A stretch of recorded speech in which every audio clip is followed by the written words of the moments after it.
Before we dive in, remember to hit that subscribe button, like this video, and tell us in the comments where you're tuning in from. Your support helps us share more incredible stories. She slumped onto the steps of a luxury boutique, a grieving widow with her sleeping daughters. Unaware, a mysterious millionaire watched. What she didn't expect was to be called to help a woman in mourning, nor that she would become part of a new family. But when her daughters resisted this new connection, and an unexpected pregnancy changed everything, a difficult decision had to be made. This story will give you chills and leave you speechless. Part 1. The cold October air in London wrapped around Claire Hayes like a shroud, but nothing compared to the pain piercing through her chest as she navigated the polished marble hallways of the most imposing mansion in Kensington. Her trembling hands held the damp cloth, and each step echoed in the oppressive silence of a house that felt more like a grand museum than a home.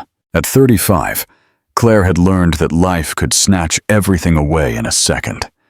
Her dark green eyes, once vibrant and full of life, now reflected the quiet resignation of someone who had lost too much.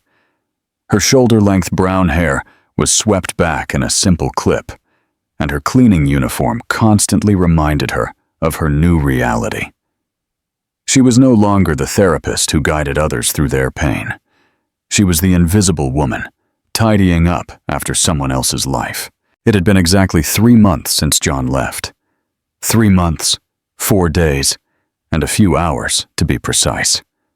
She still counted, still felt every minute of his absence. Claire watched her twin daughters sleeping, their identical faces serene in a way only childhood can maintain, even in the face of tragedy.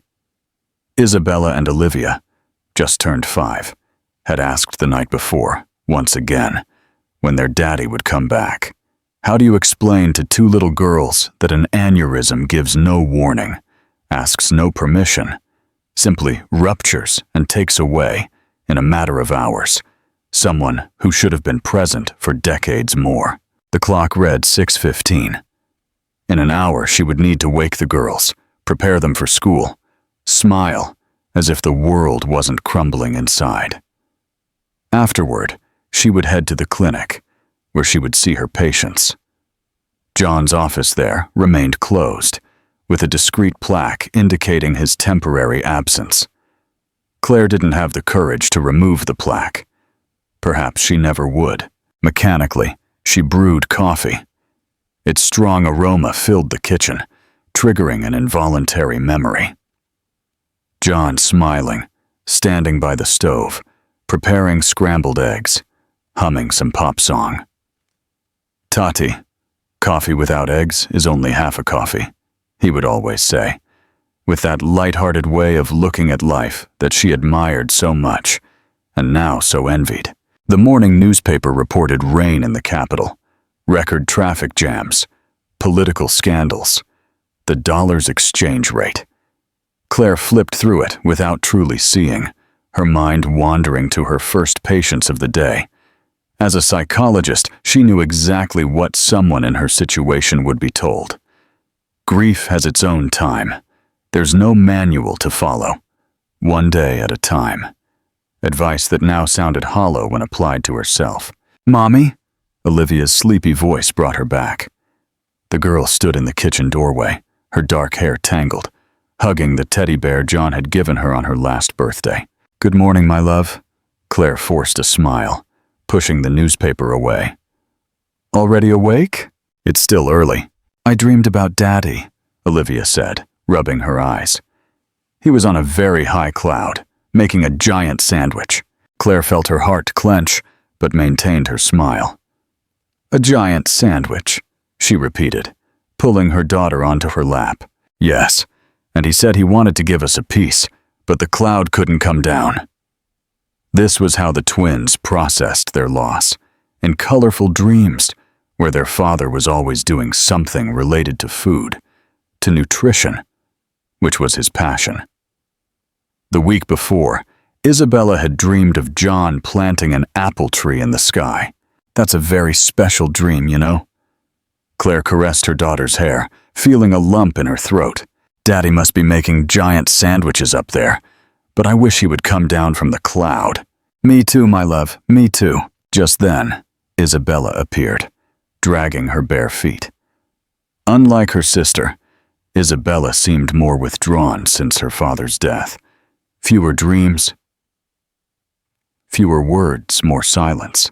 Aunt Rebecca called, the girl said without preamble. Her phone was ringing in her room.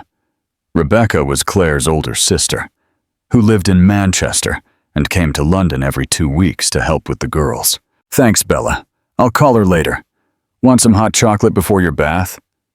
The two girls nodded, and for a moment, in that kitchen bathed in the soft morning light, they were just a family trying to start another day. But the silence, where John's voice should have been, was deafening. After dropping the girls off at school, Claire drove to the clinic named after them, Hayes Integrated Wellness Center. The building wasn't large, but it was cozy, with a brick facade and large windows, located in a quiet neighborhood in West London.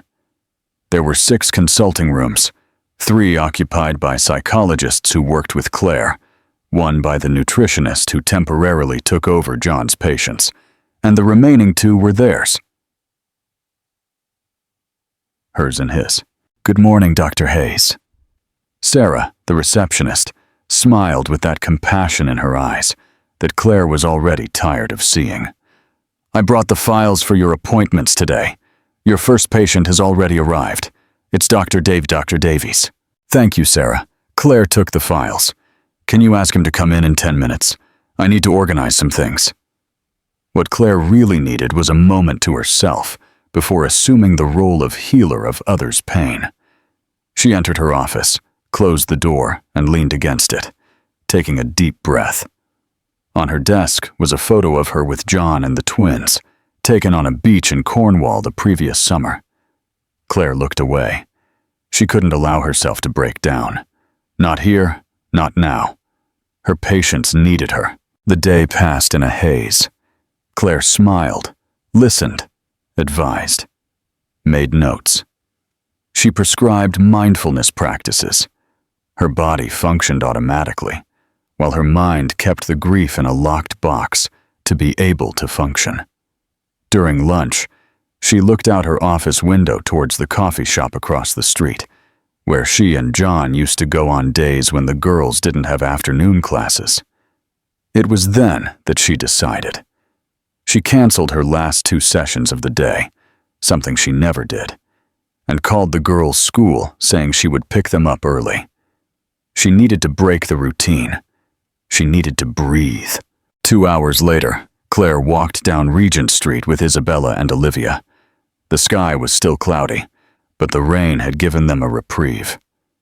The elegant shop windows reflected the image of the 3, a 35-year-old woman, shoulder-length brown hair, tired eyes despite discreet makeup, and 2 identical little girls holding her hands like anchors that kept her grounded. Mommy, can we have ice cream? Olivia pleaded, pointing to an ice cream parlor. Isn't hot chocolate better? It's cold, Claire suggested, stopping in front of a children's clothing display. Daddy always said ice cream is good any time. Isabella spoke with a seriousness beyond her 5 years. Claire felt the impact of the phrase like a physical blow. It was true. John had that theory about ice cream being an all-season food. The secret, Tati, is balance, he would say, professional even in moments of family fun. You're right, Claire conceded, genuinely smiling for the first time that day. Let's have ice cream. They continued walking until they found the Regent Collection, one of Regent Street's most elegant boutiques. The facade was imposing, with large display windows showcasing mannequins in artistic poses, dressed in pieces that seemed to belong to another universe, very distant from the reality of mourning in which Claire lived. Across the street, almost diagonally, was the coffee shop where she and John used to go. The Milano Cafe, with its outdoor tables, and the aroma of freshly ground beans reaching the street, even with the city's chaotic traffic. Claire felt her legs give way. A memory hit her with full force. John, holding the door for her to enter. The girls running to choose the table near the window, him ordering cappuccino for both of them, and hot chocolates for the twins. "It's our place, Tati. When we're old, we'll still sit here and remember these little girls running between the tables." She couldn't bring herself to cross. Instead, she sat on the long stone steps leading to the entrance of the Regent Collection, with her daughters beside her.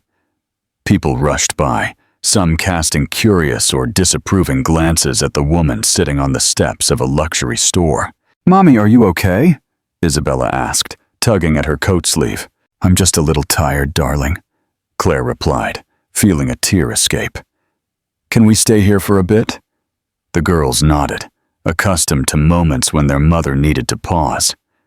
Olivia leaned her head on Claire's shoulder, while Isabella kept her eyes fixed on the Milano Cafe across the street, as if she too were seeing ghosts. Months of exhaustion finally overcame Claire. There, surrounded by the bustling city that continued its life, indifferent to her pain, she closed her eyes. She didn't intend to sleep, just to rest, just to breathe.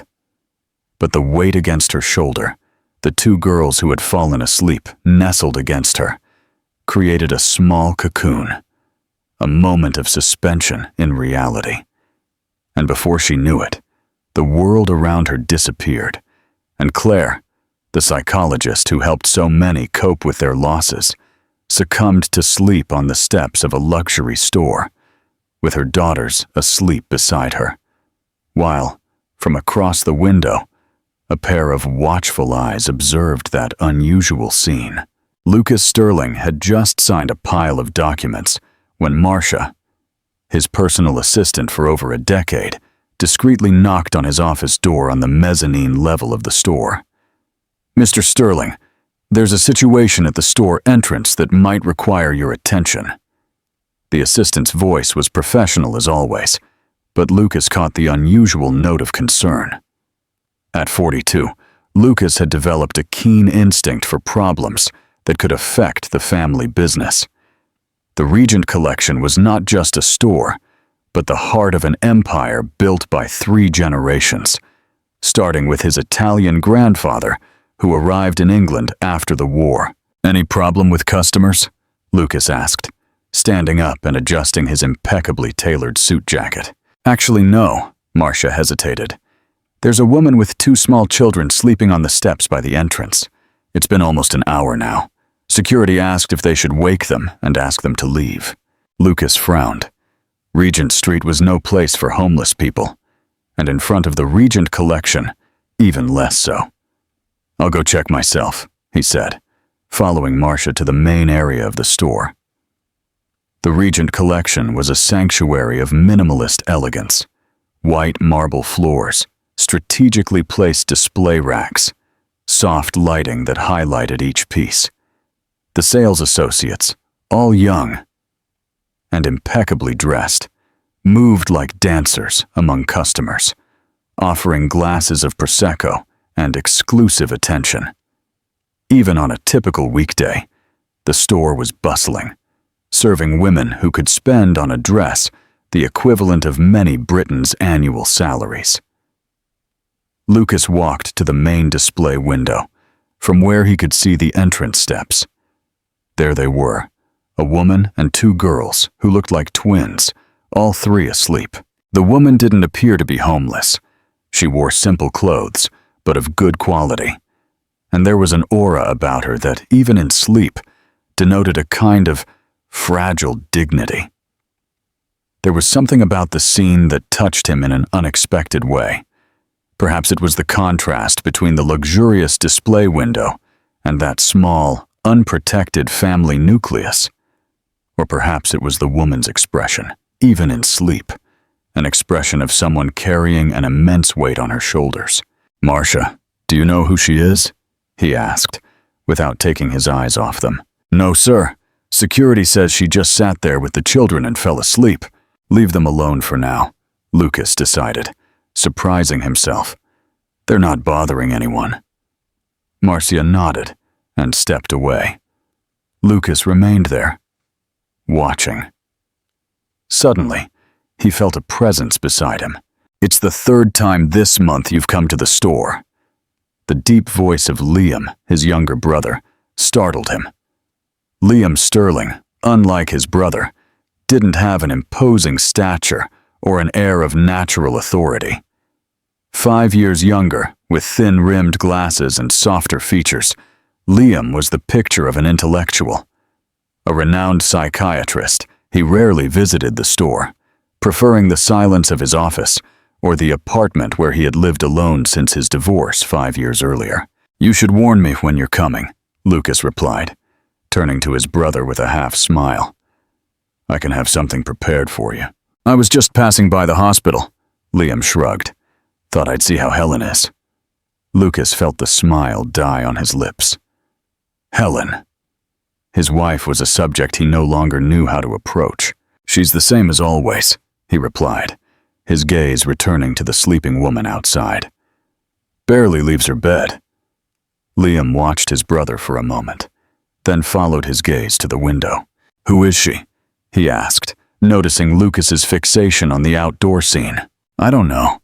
She appeared an hour ago with her daughters. She looks exhausted." Liam moved closer to the window to get a better look. "Two identical girls. Twins," he commented.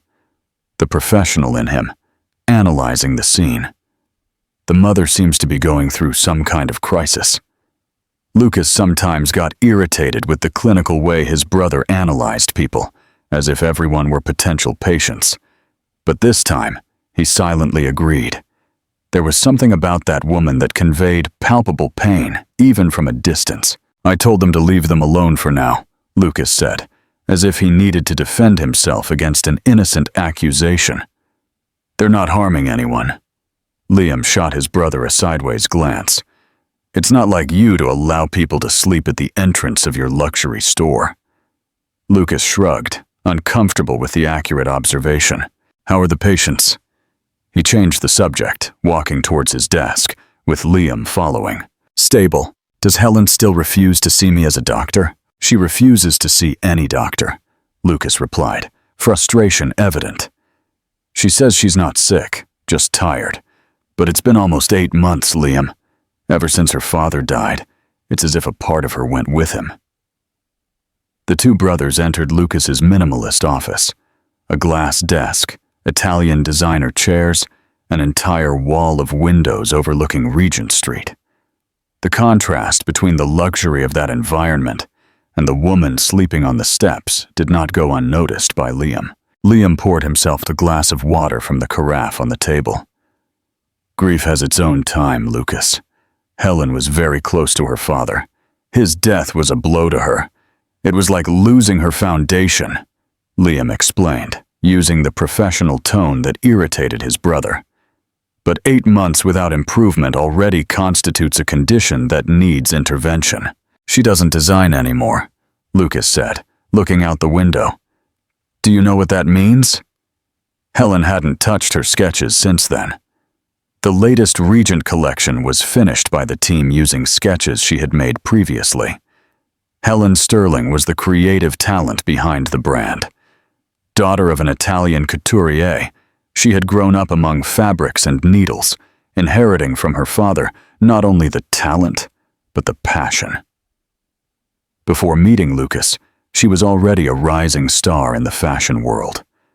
After they married, her creations elevated the Regent collection from a regional luxury store to an internationally respected brand. "Have you tried couples therapy?" Liam suggested. Lucas let out a dry laugh. "She doesn't leave her room, Liam. How am I going to take her to a couples therapist?" Liam was about to answer when a movement on the street caught his attention. The woman on the steps had woken up and was now trying to rouse the children. Even from a distance, the brothers could see that she looked disoriented, perhaps embarrassed to have slept in public. Lucas turned to the display window, watching. The woman was now standing, straightening her rumpled clothes, while one of the girls looked at her eyes, and the other looked around, confused. There was a dignity about her, even in that moment of vulnerability, that caught Lucas's attention. It was then that he noticed something falling from her purse as she stood up. An ID badge. The small plastic rectangle slid down the steps, landing next to a small children's bag that one of the girls had dropped. "She dropped something," Lucas commented, more to himself than to his brother. An idea began to form in his mind. Initially, just a seed, but it grew quickly as he watched the woman trying to organize her daughters. Something in her posture, in the way she remained strong despite clearly being shaken, created an image of resilience that he hadn't seen in Helen for a long time. "I'm going down," Lucas announced suddenly, surprising his brother. "What? Why?" Lucas didn't answer. He left the office and quickly went down the stairs leading to the store floor.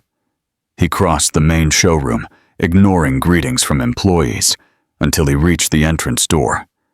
When he stepped outside, the woman was already a few feet ahead on the sidewalk, holding the hands of the two girls and walking quickly, like someone escaping an embarrassing situation. "Ma'am," Lucas called, picking up the ID badge and the small children's bag that had fallen on the steps. "Wait, you've forgotten something." The woman stopped and turned, a confused expression on her face still marked by sleep. Close up, Lucas noticed that she was younger than she looked from a distance, probably in her mid-30s. Her eyes, though tired, had an intensity that surprised him. "Excuse me?"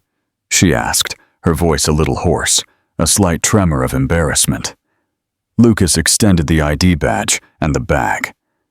"They fell when you got up," he explained, noticing that the girls were now observing him with identical curiosity on their symmetrical faces. "Oh my goodness." The woman took the items, blushing. "Thank you.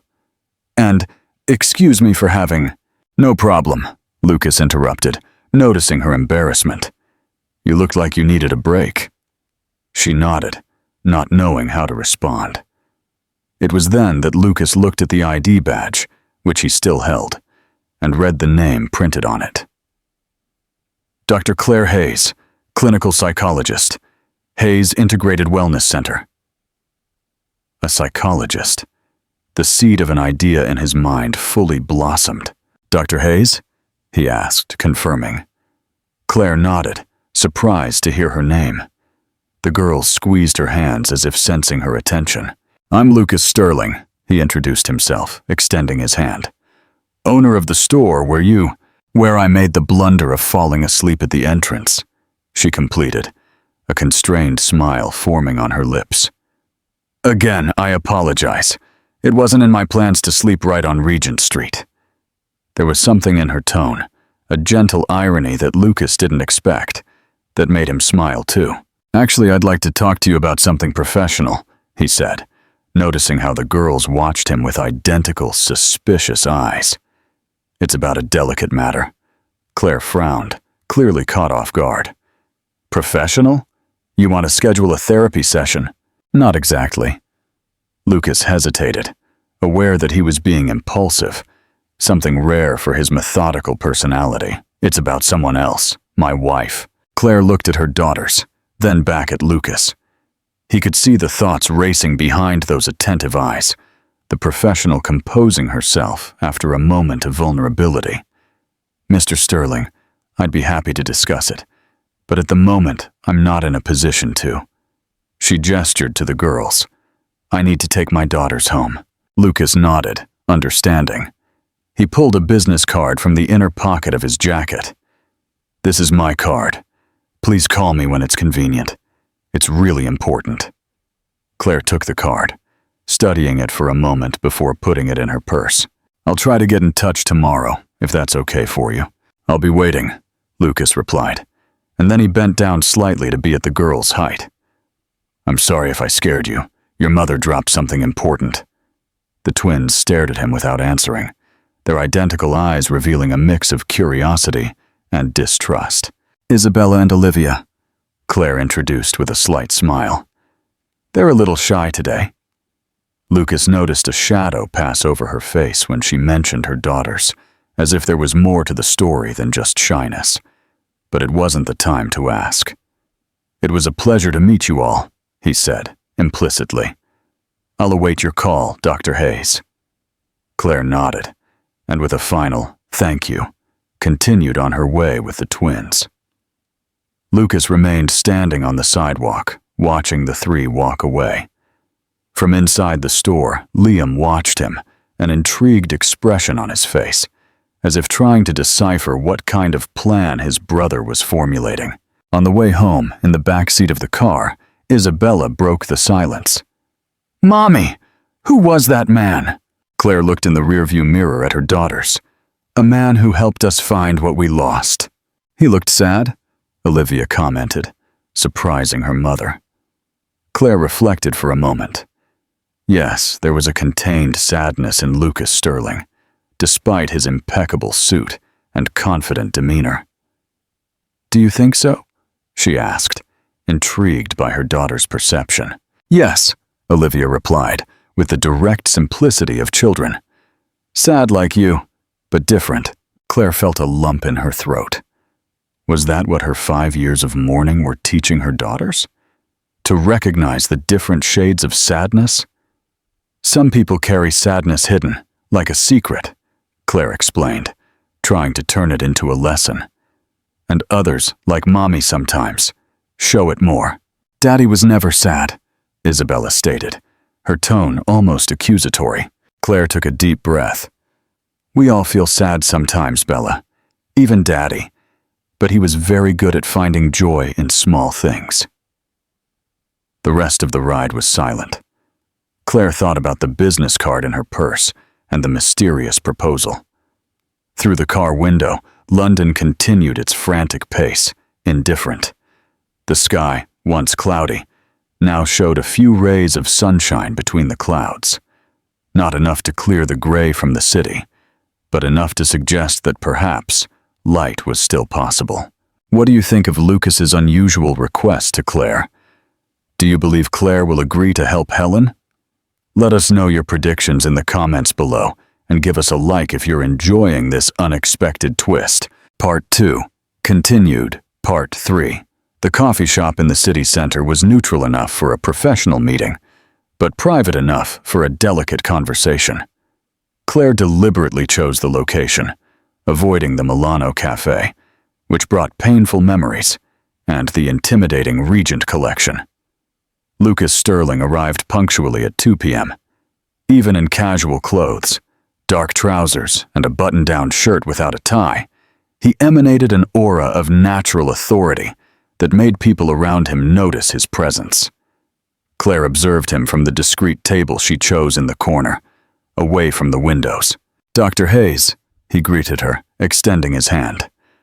"Thank you for coming, Mr. Sterling," she replied, gesturing to the chair in front of her. "I confess I was intrigued by your request." Lucas sat down, politely declining the offer of coffee from the waitress who approached almost instantly upon noticing him. "First of all, I want to apologize for the unconventional approach," he began, adjusting himself in his chair. "It's not my usual way of being impulsive." Claire nodded, observing him with the analytical eyes she used in her therapy sessions. "I must say it's not every day a psychologist falls asleep on the steps of a designer store," she replied, a slight smile softening her words. "I suppose we're even in terms of unconventional behavior," Lucas smiled. And Claire noticed how the gesture transformed his face, softening the harshness of his features. "Fair enough," he conceded. "So, I'll get straight to the point. My wife, Helen, is facing a severe crisis.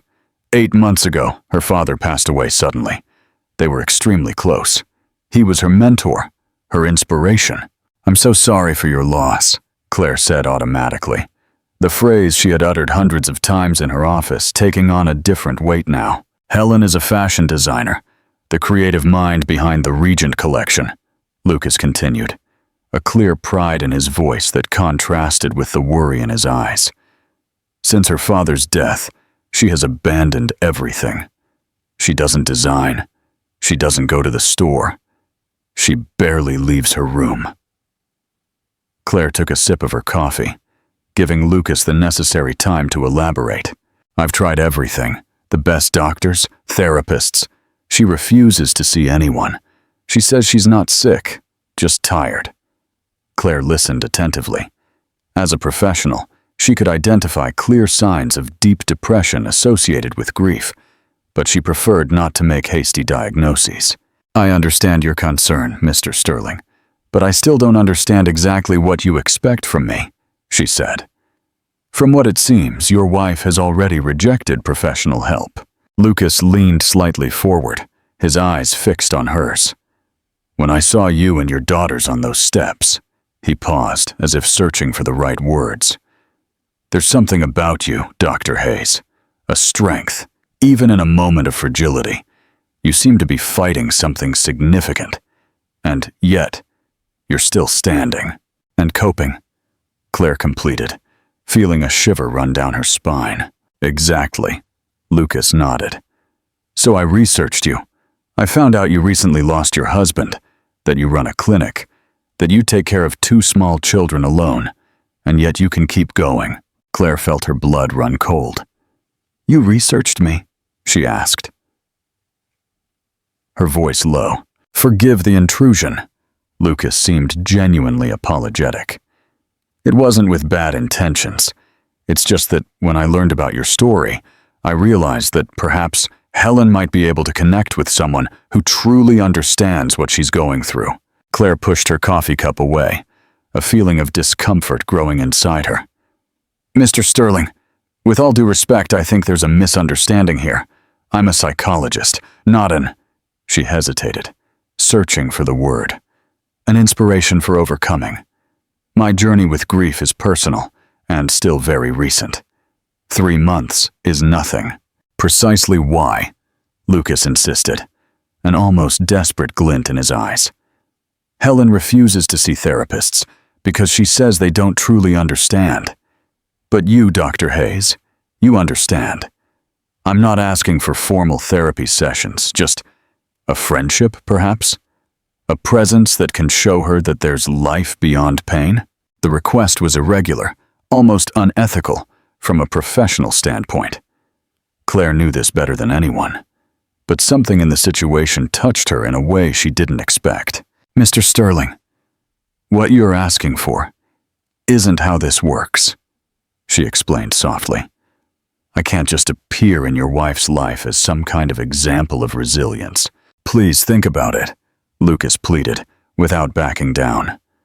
Helen was vibrant, creative, full of life. To see her talent fading like this, he stopped, visibly emotional. I'm willing to try anything. Claire could see the sincere pain in his eyes. A powerful man, accustomed to solving all problems with resources and authority, completely helpless in the face of his wife's suffering. I can talk to your wife once, Claire finally conceded against her better judgment. Today, not as a therapist, but as someone who is going through a similar situation. I promise nothing more. The relief on Lucas's face was almost palpable. Thank you. You don't know what this means. But there's a condition, Claire added firmly. No subterfuge. Your wife needs to know who I am and why I'm there. Lucas accepted readily. Of course, total transparency. And I need to make it clear that I'm doing this as an exception. Claire chose her words carefully. It's not the kind of approach I would normally consider. I understand perfectly, Lucas assured her, and I am extremely grateful. As they left the coffee shop, both with an improvised agreement and mixed feelings, neither could have foreseen how this unusual encounter would transform their lives in the months to come. The Sterling mansion in Notting Hill was exactly as Claire imagined, imposing, with a meticulously maintained garden and architecture that blended classical elements with contemporary touches. As she was led by a silent housekeeper through the double-height entrance hall, Claire felt small and insignificant, a feeling she hadn't experienced in a long time. Mrs. Sterling is in the studio, sir, the housekeeper informed Lucas, who had personally come to pick Claire up at her apartment. She came down by herself this morning. Lucas didn't hide his surprise. In the studio? He repeated, as if needing to confirm. He looked at Claire with a glimmer of hope. This hasn't happened in months. Claire just nodded, adjusting her purse strap on her shoulder. She had chosen a simple yet elegant dress for the occasion, but now she realized that nothing in her wardrobe would adequately prepare her for this environment. This way, Lucas indicated, leading her through a side corridor of the mansion. The studio is in an extension of the house overlooking the back garden. They walked in silence to a double dark glass door. Lucas knocked gently before opening. "Helen, may I come in?" The answer came after a few seconds of silence. "Yes." The voice was soft, almost ethereal, Claire noted. When they entered, the first impression she had was of light. The studio was a spacious area, with floor-to-ceiling windows facing a winter garden. Design tables, mannequins, rolls of fabrics organized by color created an atmosphere of ordered creativity. In the center of that space, sitting on a high stool, was Helen Sterling. Claire had seen photos of her during her small research before this meeting. Helen was a well-known figure in the British fashion world, elegant, with a magnetic smile and a presence that dominated photographs. The woman in front of her now, however, seemed a faded version of that image. Helen was naturally slender, but now she looked frail. Her dark hair, once impeccably styled, was pulled back in a simple bun. She wore a silk blouse and long pants, both in neutral tones. What most impressed Claire, however, were her eyes. Large, expressive, and carrying a kind of pain that Claire knew too well. "Darling," Lucas began, his voice softening noticeably when speaking to his wife. "This is Dr. Claire Hayes, the lady I mentioned." Helen looked up from the sketchbook in her lap. Her gaze passed over Claire, analyzing her with an intensity that made Claire immediately understand where the talent for capturing essences in fabric came from. "The psychologist," Helen said, her voice firmer now, with a hint of irritation. "Lucas, I thought we agreed there would be no more doctors." "I'm not here as a psychologist, Mrs. Sterling," Claire intervened, stepping forward. "Your husband was transparent about that. I'm here as someone who is going through a similar process to yours." Helen frowned slightly, confused. "Similar? I lost my husband 3 months ago," Claire said, the words still hurting to be spoken. "A sudden aneurysm. I have 2 young daughters." Something changed in Helen's eye, a spark of recognition, perhaps even of identification. "I'm so sorry," Helen said, and for the first time she seemed completely present. Lucas looked relieved by this small step forward. "I'll leave you to talk. I'll ask Teresa to bring something to drink." Before either could protest, he withdrew, softly closing the door behind him. The silence that followed was not exactly comfortable, but it wasn't hostile either. It was cautious, like 2 people testing thin ice under their feet. "Your husband is quite persistent," Helen finally commented, closing her sketchbook. "I noticed," Claire replied with a slight smile. "He worries a lot about you," Helen sighed, getting up from the stool. She was taller than she looked, sitting, with a natural elegance in her movements, even in her most fragile version. "Lucas has always been a problem solver," she said, walking to one of the large windows. "It's how he manages the world, but this he can't fix." Claire didn't move from where she was, giving the other woman space. "And grief is not a problem to be solved," Claire commented. "It's a journey to be walked." Helen looked at her, a slight ironic smile on her lips. "That sounds like something a psychologist would say." "Touché," Claire acknowledged. "Old habits, but it's also something I'm learning the hard way." A silence settled again, but less tense now.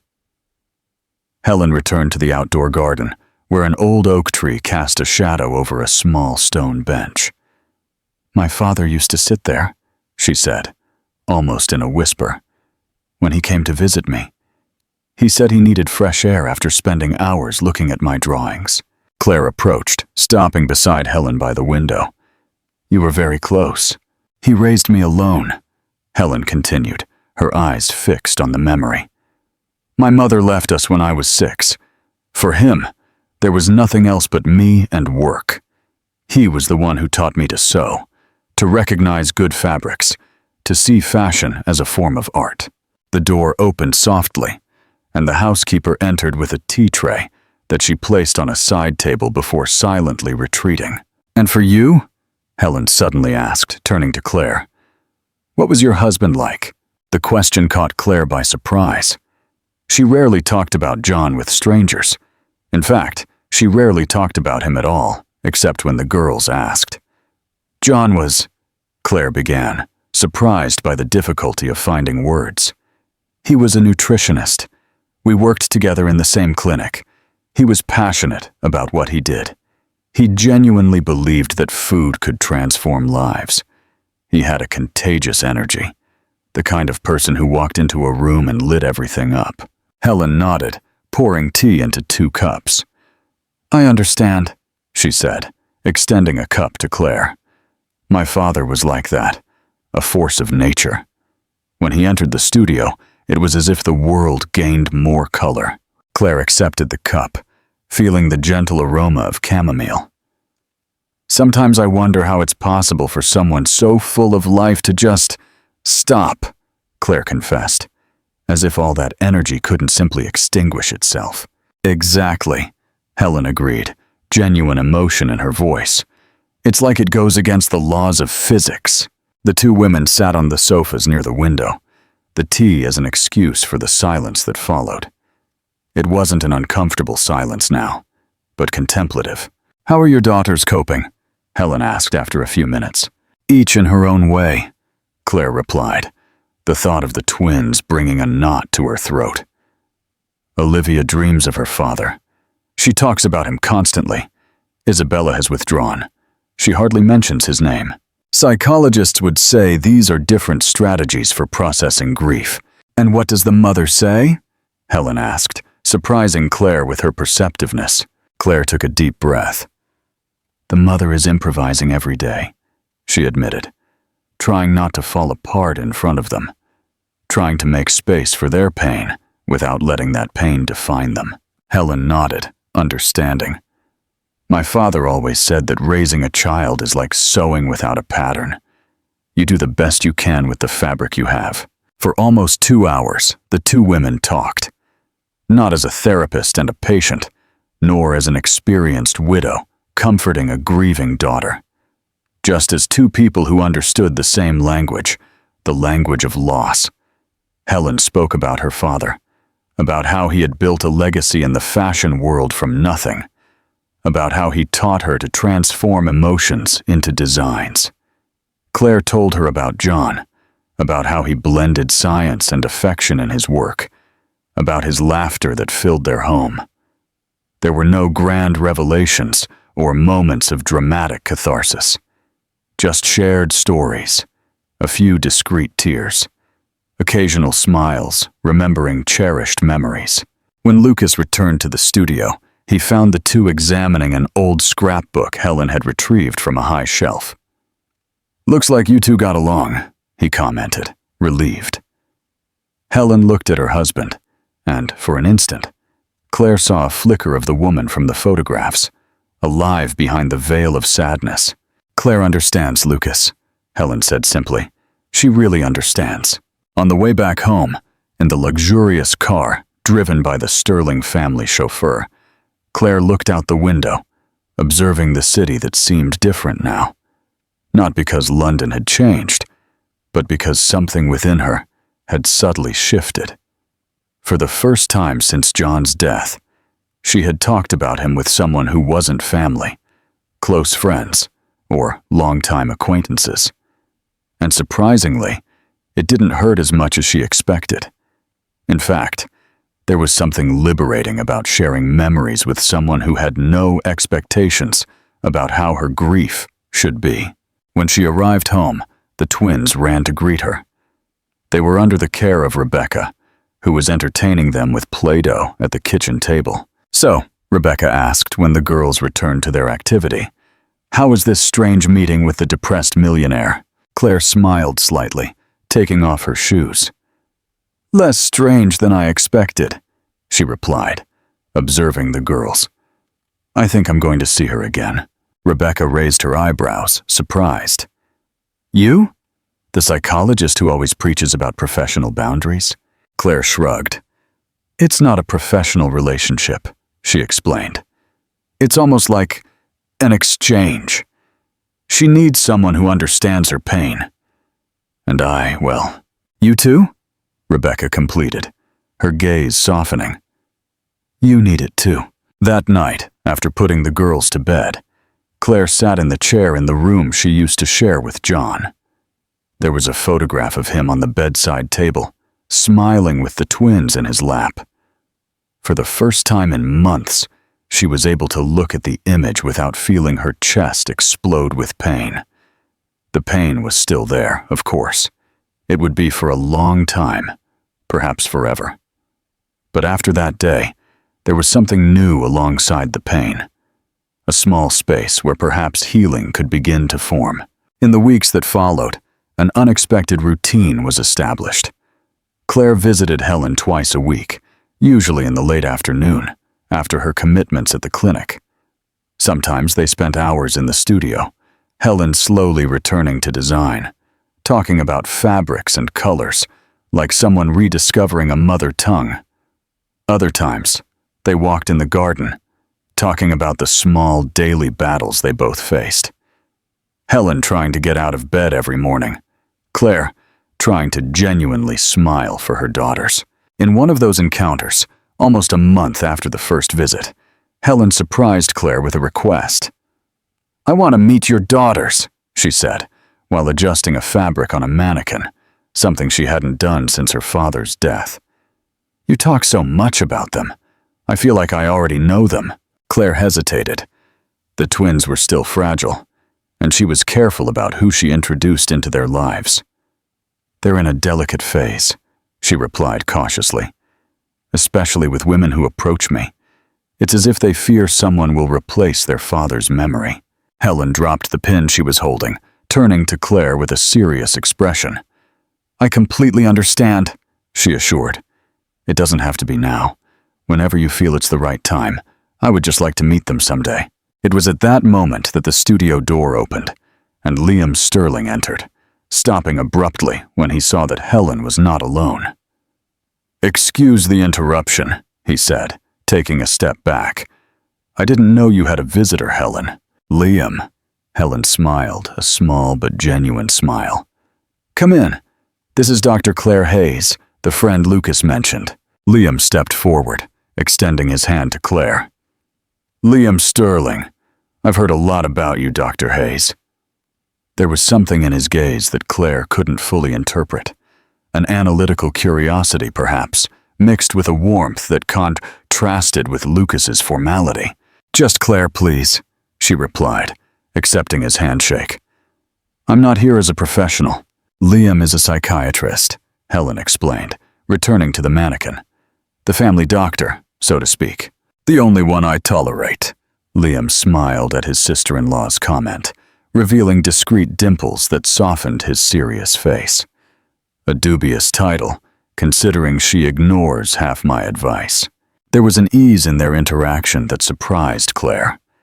Helen seemed genuinely comfortable with Liam's presence, something that, according to Lucas, was rare since the beginning of her seclusion.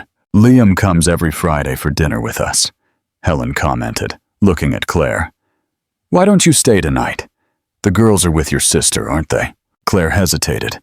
It was one thing to visit Helen during the day, quite another to participate in a family dinner. "I don't want to inconvenience you," she replied automatically. "Not at all," Liam intervened. "In fact, it would be a pleasure to have a fresh perspective at the table. Lucas and I tend to debate the same topics." There was something in the way he looked at her that made Claire feel a strange familiarity, as if she had known him longer. Perhaps it was the clinical gaze, the silent understanding that mental health professionals often shared. In that case, I'd be delighted, Claire accepted, surprising herself. The dinner was served in the formal dining room, a long table that could easily seat 12, now set for 4. Lucas, always the impeccable host, led the conversation initially, clearly pleased to see Helen participate in a full meal, something that, Claire intuited, had not been common in recent months. It was during dessert that the conversation took a more personal turn. Liam, who had been observing more than speaking, addressed Claire directly. "Helen mentioned you run a clinic." "Yes," Claire replied, taking a sip of wine. "The Hayes Integrated Wellness Center. My husband and I started it 7 years ago. It was his dream, really, to unite psychology and nutrition in a space that treated the whole person. A visionary concept." "Visionary," Liam commented, genuinely interested. "The fragmentation of care is one of the biggest problems in modern medicine." "John said that constantly." Claire smiled at the memory. "What's the use of nourishing a body well if the mind is starving?" It was one of his favorite phrases. "A wise man," Liam observed, his gaze softening. "The wisest I ever knew," Claire agreed, surprised at the ease with which she spoke of John now. Though he'd probably laugh if he heard me say that. He didn't take himself too seriously. "The best rarely do," Liam replied. There was something in the way he looked at her, not with pity, but with a kind of recognition that made Claire feel seen in a way she hadn't experienced in a long time. The night progressed, and when Lucas offered Claire a ride home, she was surprised to discover it was already past 11. She hadn't stayed out that late since before. "May I take you?" Liam offered, standing up. "I'm going the same way." Lucas nodded, agreeing with the logic. "If it's not too much trouble, I'd appreciate it." Claire accepted, saying goodbye to Helen. With a hug, she noticed the other woman not only accepted, but returned. In the car, a discreet sedan compared to the vehicle Lucas used, Liam maintained a comfortable silence for a few minutes before speaking. "You've done Helen a tremendous amount of good," he finally said. "Lucas was right about you." Claire turned, surprised. "I didn't do anything extraordinary. I just talked to her. Mostly listened." "Sometimes that's all we need," Liam commented, skillfully driving through the night traffic. "Someone who sees us beyond the pain, who recognizes that we still exist beyond it." "That's an interesting perspective coming from a psychiatrist," Claire observed. "Perhaps that's why my patient schedule isn't as full as it could be." Liam smiled slightly. "I have an approach that some colleagues consider a bit unorthodox." "How so?" "I believe that medicine, even psychiatric, often treats the symptom without honoring the story behind it," Liam explained, slowing down as they approached a traffic light. "Grief is not a disease to be cured, for example. It's a natural response to a significant loss, a journey to be walked." "A journey to be walked," Claire murmured, repeating what she had told Helen weeks earlier. "Exactly," Liam agreed, casting her a quick glance. "Helen mentioned that phrase. She said it was the first thing you said that truly made sense to her." A strange sensation ran through Claire, not unpleasant, just unexpected. The idea that her words had lingered with Helen, that perhaps they had offered some comfort. "May I ask a personal question?"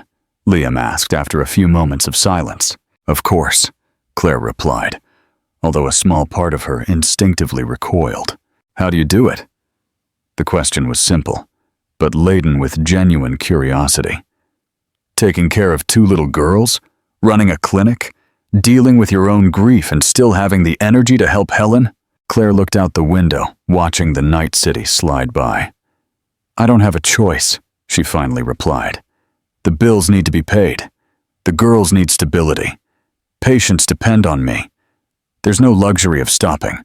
"I understand," Liam said, turning onto the street Claire had indicated. "But even so, there's a strength in you that's remarkable." "I don't feel strong," Claire admitted, her voice almost a whisper. Most days I feel like I'm walking on a frozen lake, stepping carefully not to fall. Perhaps that's the true definition of strength, Liam suggested, parking in front of Claire's building. Not the absence of fear, but the courage to continue despite it. Claire turned to face him, seeing him clearly for the first time. There was more behind those attentive eyes than mere professional empathy. "You also know what it's like to walk on thin ice?" she asked. Liam let out a sad smile. "Divorce. 5 years ago. It doesn't compare to death, of course, but the feeling of failure, the guilt." He let the sentence trail off. "Pain is pain," Claire replied simply. "There's no competition." A moment of mutual understanding passed between them, like an invisible bridge being built. "Thanks for the ride," Claire said, opening the door. "And for the conversation." "The pleasure was mine," Liam replied. "I hope we can continue both." Claire nodded, feeling something awaken within her. Not a romance. Not yet. But the possibility of connection, something she had closed off along with John's coffin 3 months earlier. When she entered her apartment, Rebecca stood up from the sofa where she was watching a movie with the volume low. "The girls are asleep," she informed. "Bella asked about you before bed. She wanted to know why you were late." Claire felt a pang of guilt. "I left later than I planned," she explained, placing her bag on the entrance console. Rebecca watched her with curiosity. "You look different," she commented. "More alive?" "Yes," Rebecca nodded. "It's been a while since I've seen that sparkle in your eyes." Claire couldn't respond. Instead, she walked to the twins' room, opening the door silently to watch them. They slept each in their own bed, Olivia hugging the bear she never let go of. Isabella, as always, with her back to the door, as if even in sleep, she was trying to protect herself. Gently, she adjusted the blanket over Isabella and lightly kissed Olivia's forehead. Then she left, closing the door without a sound. "Rebecca, I think Helen Sterling was right," she said, when she returned to the living room. "Maybe it's time for the girls to meet new people." Rebecca raised her eyebrows, surprised. "Are you sure?" Claire nodded, feeling a conviction she hadn't experienced in a long time. "Yes, we can't live inside a bubble of grief forever. John wouldn't have wanted that." She swallowed hard. He always wanted us to live intensely, not just survive. That night, for the first time since John's death, Claire didn't sleep on her side of the bed. Instead, she lay in the middle, occupying the entire space. It was a small, almost symbolic gesture, but it represented a step. Not to forget, but to move on. What do you think of the growing connection between Claire and Liam? Do you believe Claire is ready to introduce her daughters to Helen? Share your thoughts below, and give us a like if you're feeling the hope in this story. Part 5. Continued. Part 6. The autumn days gave way to the London winter, with its cold mornings and timid afternoon sun. 3 months had passed since Claire's first meeting with Helen, totaling 6 months since John's death. Time, which initially seemed frozen in pain, now flowed again, bringing subtle but significant changes. Helen had returned to work, not full-time, but a few hours a day in the studio. Lucas watched, amazed, as she resumed her brushes, sketches, and scissors. The collection she was now working on was not as exuberant as her previous ones, but it had a new depth, colors that spoke of loss and rebirth. "It's as if my father is guiding my hand," she confessed to Claire one day, but now it doesn't hurt as much to think about it. Helen's visits to Claire's clinic, initially uncomfortable for both, had become a pleasant routine. Once a week, Helen would arrive with coffee for Claire and spend an hour talking in her office. Not as a patient, but as a friend.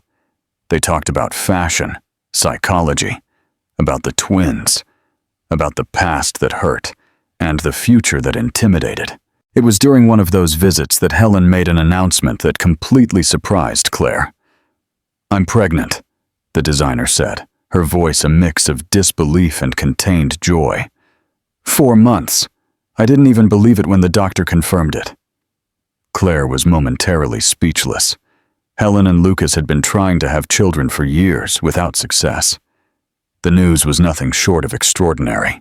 "Helen, this is incredible," Claire finally managed to say, getting up to hug her friend.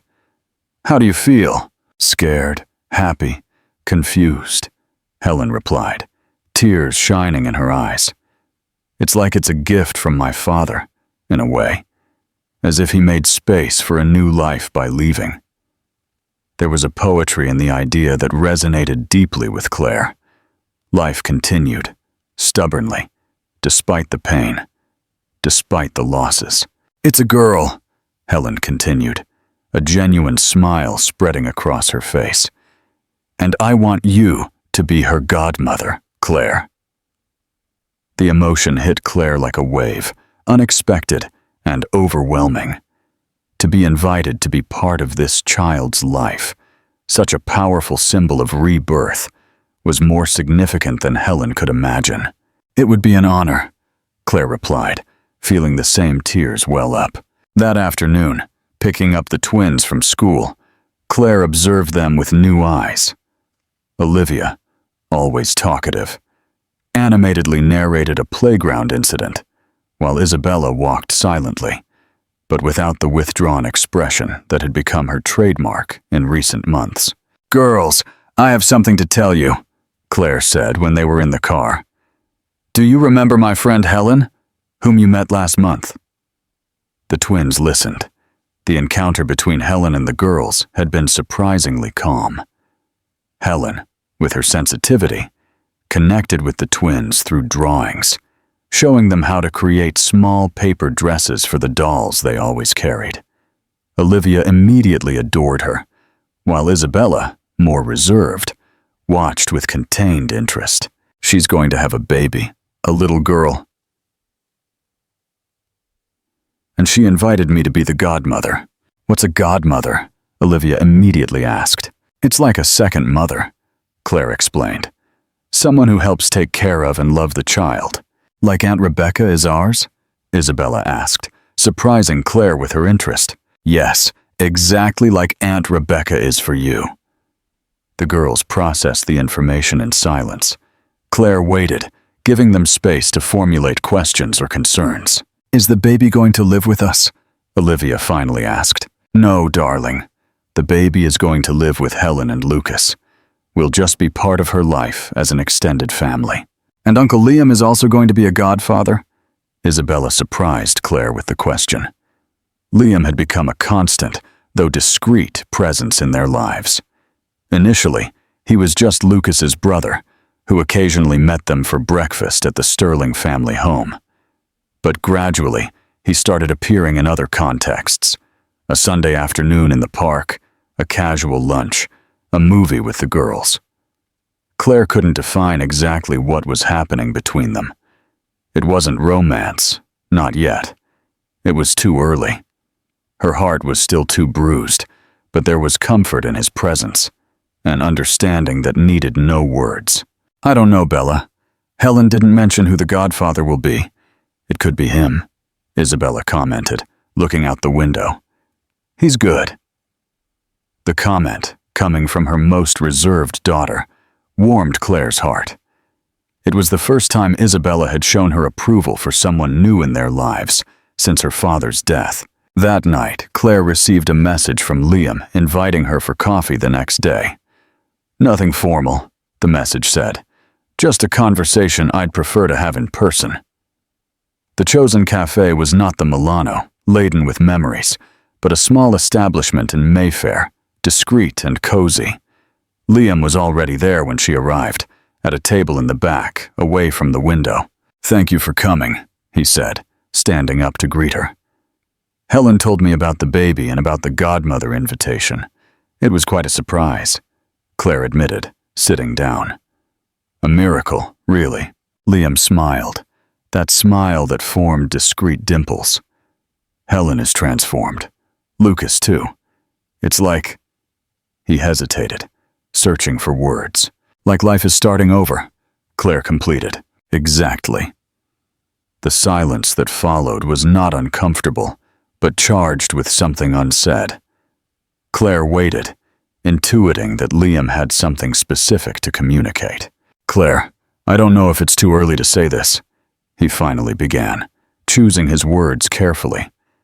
"But in the last few months since we met, I feel like we've found something we weren't looking for. Connection," she completed again, surprising herself with the frankness. Liam nodded, visibly relieved. "Exactly. I'm not suggesting anything rushed. I know you're still in the grieving process, that your daughters need time, that there are many layers to consider.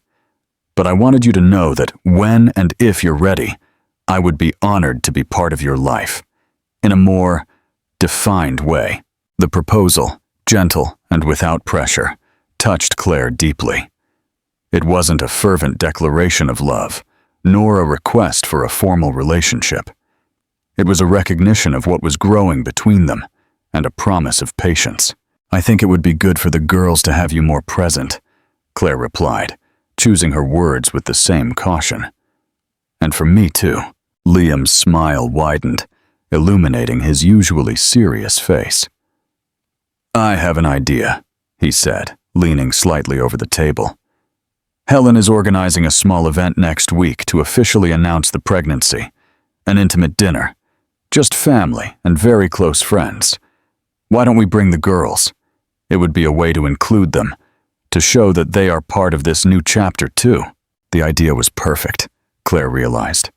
A safe context, focused on celebrating new life, not on dwelling on the past. I'd love to, and I think they would too.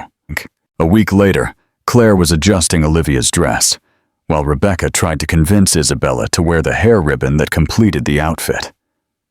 The dinner at the Sterling family home was in half an hour, and Claire's nervousness wasn't just about how the girls would behave, but about the deeper meaning of the night. The doorbell rang, and Rebecca went to answer. Liam had insisted on picking them up, a gesture the girls found special. "You all look lovely," Rebecca's voice came from the living room. "Come in. They're almost ready." Claire made one last adjustment to Olivia's ribbon and stood up, taking a deep breath. When she entered the living room, she saw Liam talking animatedly with Rebecca while holding something in his hands, a small bouquet of wildflowers. "For you," he said, noticing Claire and the girls. "I thought you deserved something special for the occasion." Olivia ran to take the bouquet, delighted. Even Isabella seemed impressed, though she tried not to show it. "They're beautiful." Claire thanked him, noticing how nervous Liam seemed despite his confident demeanor. In the car, on the way to the Sterling mansion, the girls sat in the back seat, while Claire occupied the passenger side. The conversation flowed naturally, Liam asking questions about school, Olivia answering enthusiastically, and even Isabella contributing occasionally. Observing in the rearview mirror, Claire saw her more reserved daughter looking out the window, her expression contemplative. Suddenly, Isabella spoke, her voice small but firm. "Uncle Liam, do you like my mother?" The direct question, typical of childlike sincerity, surprised everyone. Liam cast a quick glance at Claire before responding. "Yes, Bella, I like your mother very much," he replied honestly. "She's a very special person." Isabella nodded, as if confirming something she already suspected. "Daddy said she was the most special person in the world," the girl commented, her tone neutral. The silence that followed was dense. Claire felt her heart clench, uncertain how to interpret her daughter's comment. "Your father was absolutely right," Liam finally replied, his voice soft but firm. "Your mother is the most special person in the world, and you two are too." The rest of the journey passed without more difficult questions. When they arrived at the mansion, they were greeted by Lucas, who led them to the backyard garden, where an elegantly decorated table had been set under fairy lights, strung from the trees. Helen was radiant. The pregnancy, now evident in her silhouette, seemed to have filled her with an inner light. She hugged Claire affectionately and knelt to greet the twins. "You look lovely," she praised. "Did you know you're the only children invited to this special party?" Olivia smiled proudly, while Isabella just nodded, serious. The dinner was quiet, with light conversations and occasional laughter. Lucas proposed a toast to the new life growing, and everyone raised their glasses, the twins with grape juice in special cups Helen had provided for them. It was during dessert that the unexpected happened. Isabella, who had been silent for most of the night, suddenly raised her children's cup. "Can I make a toast too?" she asked, her voice small but determined. Everyone at the table looked at her, surprised. Isabella rarely took the initiative in social situations. "Of course, darling," Lucas replied, smiling encouragingly. "Let's all listen to Isabella's toast." The girl stood up from her chair, holding the cup with both hands so as not to spill. "I want to make a toast to my dad," she said, staring at the red liquid in her cup. "Because he would like this party. He liked when people were happy." An emotional silence fell over the table. Claire felt tears come to her eyes as she watched her most reserved daughter finally find a way to honor her father without rejecting the present. "A toast to your father," Liam was the first to respond, raising his cup. "A man who clearly raised wonderful daughters and left a legacy of love." "To Bella and Olivia's father," Helen added, her voice choked, "who is certainly happy to see them here, growing strong and beautiful." Everyone toasted, and Isabella sat down again, a small smile on her lips, as if she had completed an important mission. Across the table, Olivia held her sister's hand, a gesture of solidarity that did not go unnoticed by Claire.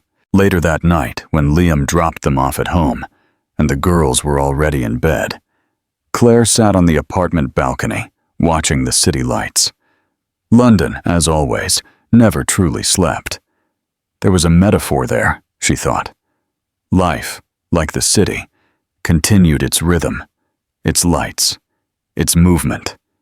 Even when it seemed like everything had ended, her phone vibrated with a message from Liam. "Thanks for tonight.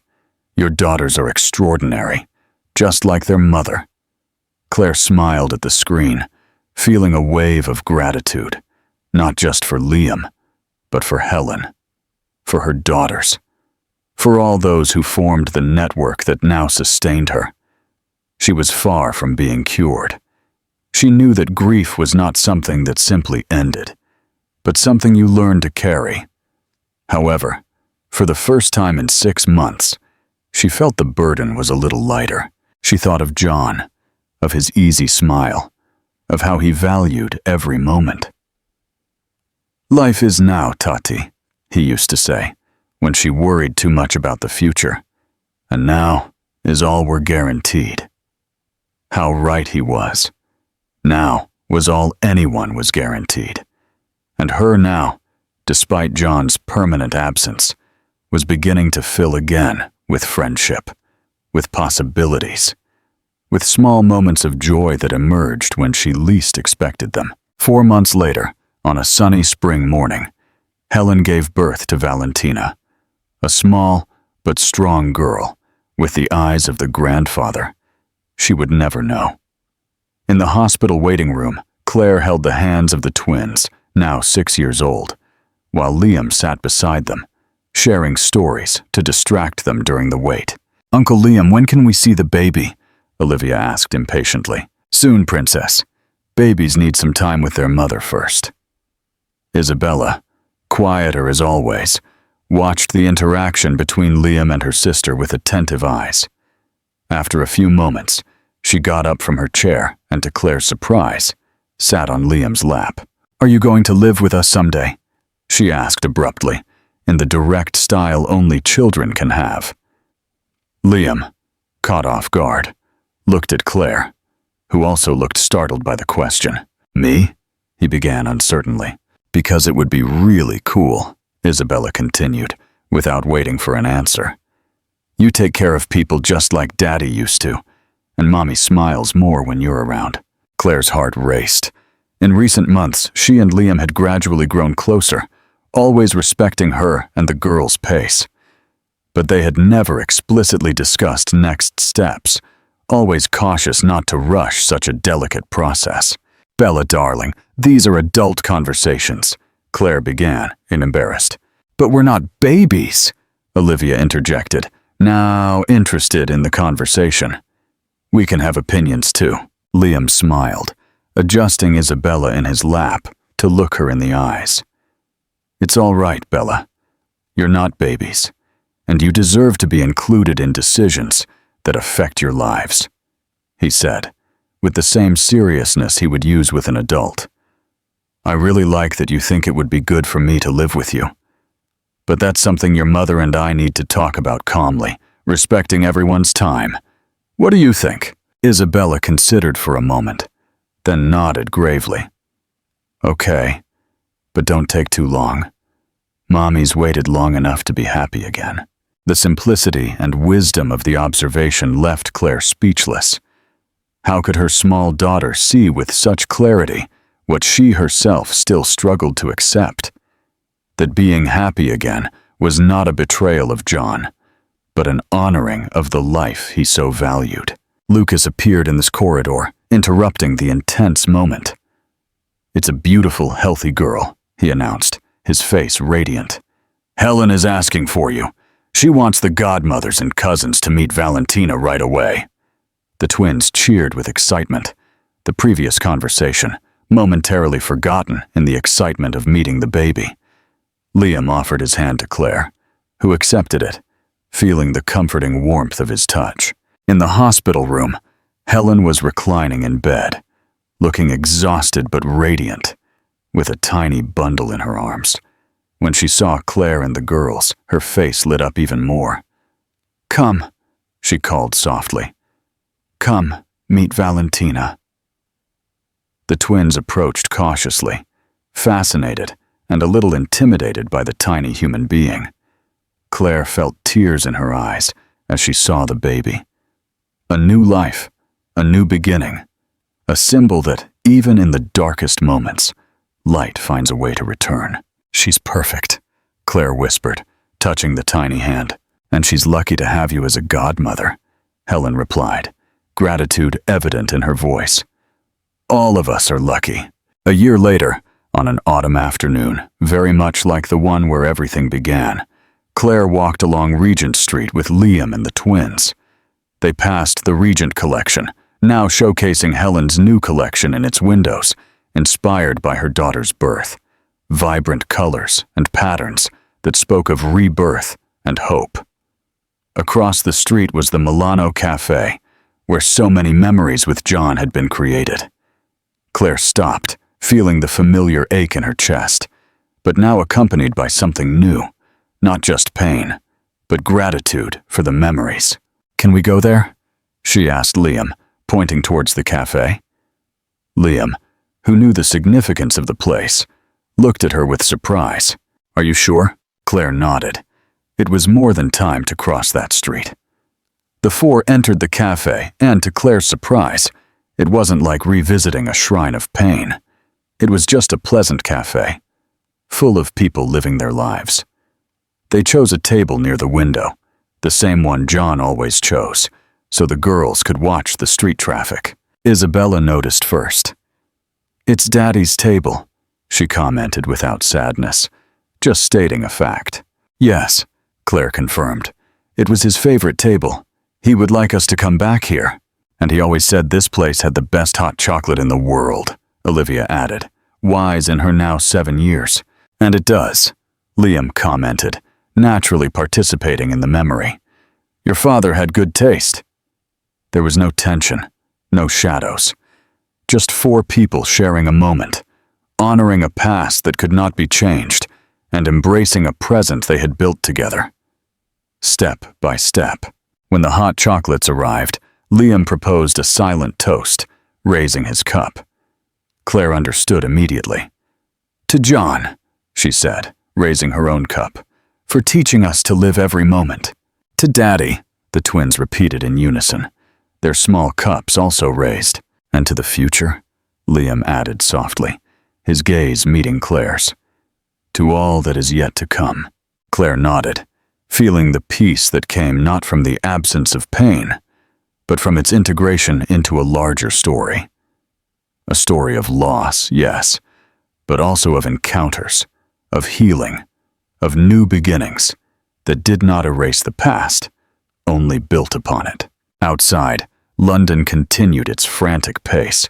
People rushed by, each carrying their own invisible stories of pain and joy. And at the table, by the window, 4 cups touched in a toast to life, with all its losses, its unexpected gifts, and its infinite possibilities. Claire looked at her daughters, now smiling, while Liam told some funny story. She looked at the discreet engagement ring on her left hand, not replacing John's wedding band, which she now wore on a chain near her heart, but occupying its own space, representing not an end, but a new chapter. And finally, she looked out the window to the street where, more than a year ago, she sat exhausted on the steps of a designer store, unaware that that moment of weakness would be the beginning of something transformative. Among the rubble of what had been destroyed, something new had blossomed. Not perfect, not without scars, but alive, intensely alive.